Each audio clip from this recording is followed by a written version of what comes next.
नमस्कार, मी स्मिता आपल्या यूट्यूब चॅनलवरती तुमचे खूप खूप स्वागत आहे। मी तुम्हाला दाखवणार आहे हदग्याची भाजी कशी बनवतात। एकदम साध्या आणि सोप्या पद्धतीमध्ये हदग्याची भाजी बनवायची।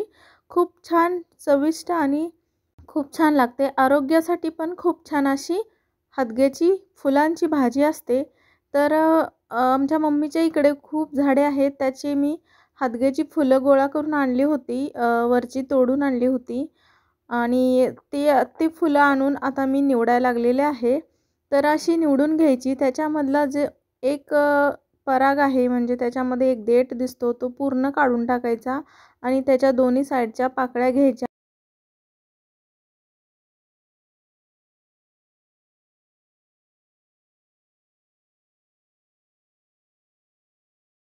आणि ते पराग आहे त्याच्यामधली एक देठ बाजूला काढून टाकायचं। तुम्हाला दिसेलच मी बाजूला काढलेलं देठ आहे, त्याच्यामुळे काय होतं भाजी कडवट लागते, म्हणून तो बाजूला काढून टाकायचा आणि व्यवस्थित बघून घ्यायचं सगळीकडून, कारण देठामध्ये छोट्याशा बारीक आळ्या पण असू शकतात।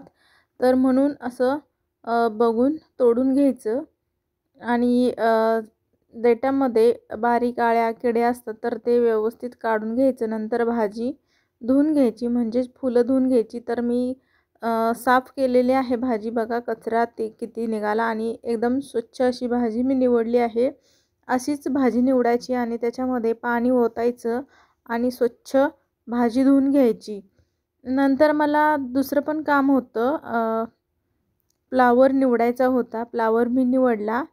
फ्लावरमध्ये काय नव्हतं तरी पण मी स्वच्छ निवडून घेतला। उजेडामध्ये मी भाज्या निवडायला बसले होते आणि फ्लावर निवडून घेतला। मेथीची भाजी पण निवडायची आहे, तर तुम्ही पुढे व्हिडिओमध्ये बघू शकता।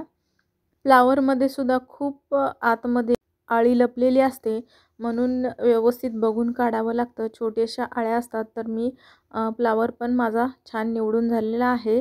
आणि नंतर मेथीची पेंडी पण खूप छान आहे। बाबांनी छान अशी पेंडी ताजी ताजी आणली होती, तेही नीट केली आणि नंतर मग मी फ्लावरची भाजी आणि मेथीची भाजी ठेवली आणि मला करायची होती हदग्याची भाजी बनवायची होती। तर ती मी धुवून घेतली, स्वच्छ धुवून घेतली आणि एका चाळणीमध्ये टाकायची, म्हणजे त्याच्यातलं पाणी सगळं नितळतं।